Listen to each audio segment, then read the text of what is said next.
Autrefois une rivière, aujourd'hui un mince filet d'eau, un crève-cœur pour ces paysans. La rivière Abbassia était le poumon de cette région agricole près de Najaf, à 150 km au sud de Bagdad. Très peu d'eau, résultat, les terres cultivées se réduisent comme peau de chagrin. J'avais 125 hectares de terre, je les plantais chaque année avec du riz. On avait un bon rendement, près de 700 tonnes. Mais l'année dernière et l'année d'avant, je n'ai pas récolté un seul kilo de riz.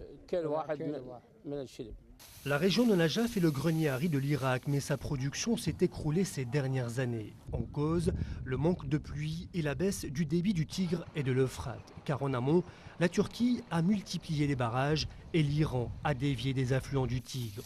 Le riz, c'est 50 000 hectares de terre, 3 fois moins ces dernières années. Un problème économique de premier plan, un tiers de la population irakienne vit de l'agriculture. Les autorités se battent sur tous les fronts. Nous faisons tout ce que nous pouvons pour qu'il y ait un meilleur partage de l'eau dans la région. Mais il faut aussi qu'on arrive à mieux utiliser l'eau dont nous disposons en Irak.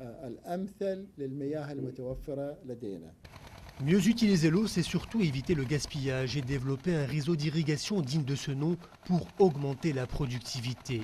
Un enjeu de taille, car en 2008, l'Irak a récolté 120 000 tonnes de riz et en a importé 10 fois plus.